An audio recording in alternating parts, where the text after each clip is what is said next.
And actually, I want to ask you about that because I feel like previous versions of Superman, I'm not saying bad things about any of them because I love them. But I feel like it was kind of difficult to distinguish, Clark Kent from Superman. And then I want the explanation of the glasses first off, and then the second off, because people still recognize me when I wear glasses. Really? Do they? Yes. You know who I am now? No. All right. Oh Look. my God, where's James? I'm tricking over. I love this.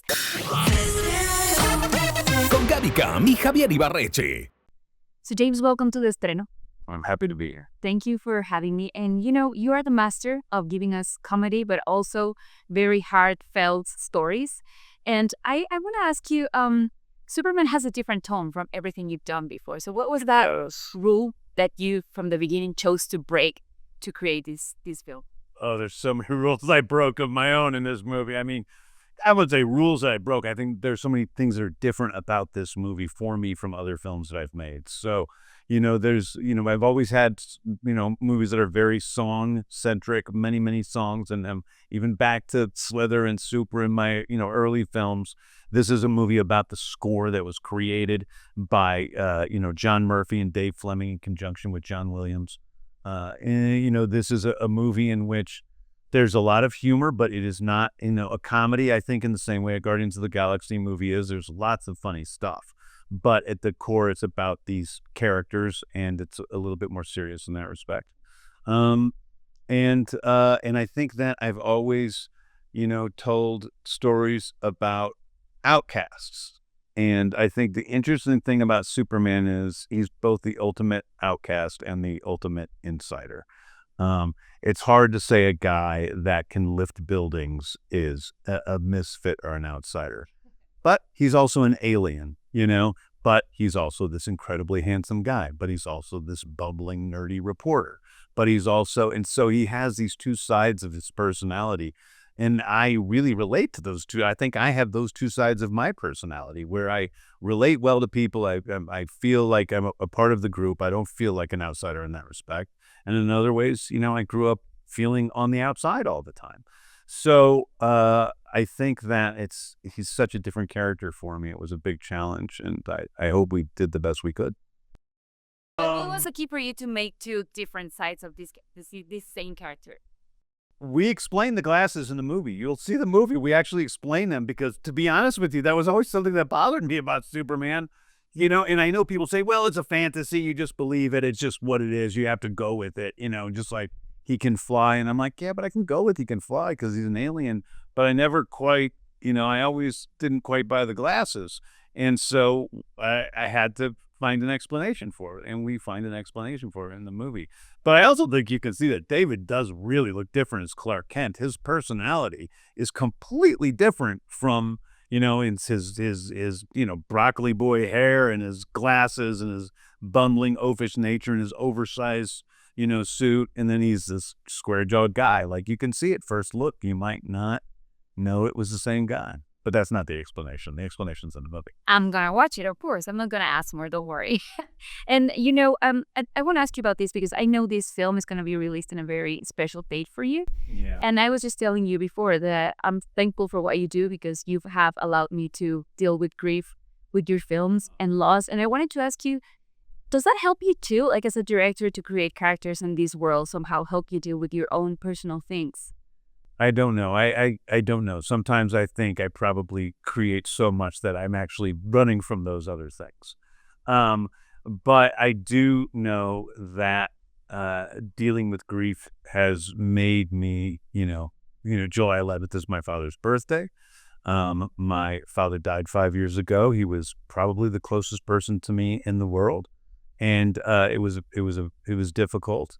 But I think that, it's something we all deal with as human beings. There's nothing special about me in having lost my father. We all lose our fathers. Or 5 years ago. Yes. And it's something we go through. It's something that makes us stronger people, and more empathetic towards others, hopefully.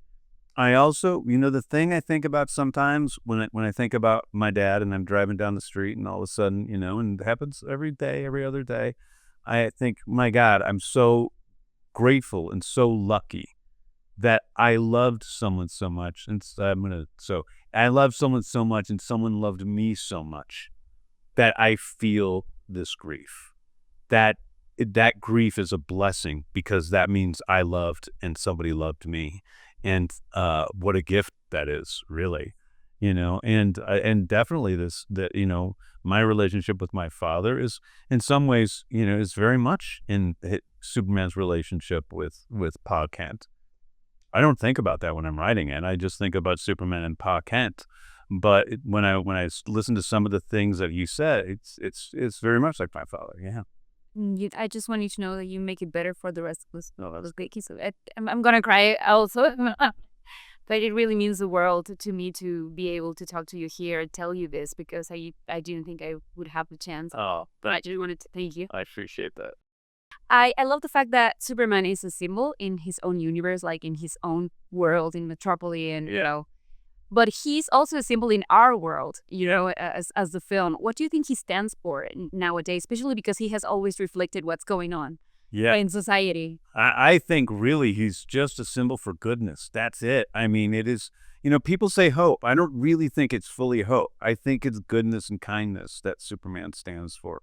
I think it's basic human values of empathy, concern for other people, concern for, animals, concern for, all beings on this planet, that every life is sacred. He is simply a symbol of kindness. And I think it's especially potent in a world where now, unfortunately, kindness is not always the thing that is propped up by society. There's whole, people who have made their careers out of being mean and meanness, and I think that he's very, very different than that. And also I want to ask you, because he has impeccable morals. So how did you make him floated? Because is he? Yeah, does he have any flaws? Oh, yeah, definitely. Well, that was one of the things. And one of his flaws is he's a little stubborn, I wanted to create a Superman that was not, that had all these great values. But, I mean, listen, even Jesus smashed up the temple. You know what I mean? Yeah. And Superman is not perfect. He is stubborn at times. He is strong-headed. He's incredibly idealistic and believes in, in life and the right to life. But at the same time, he can be so strong-headed about that he, doesn't listen to other people's ideas.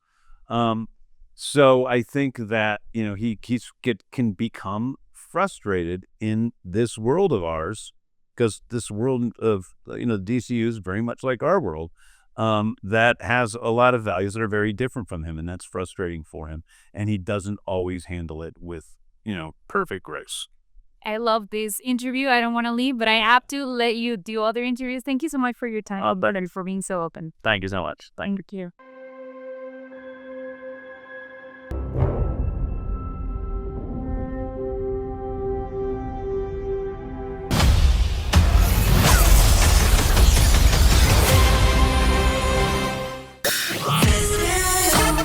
Con Gaby Cam y Javier Ibarreche.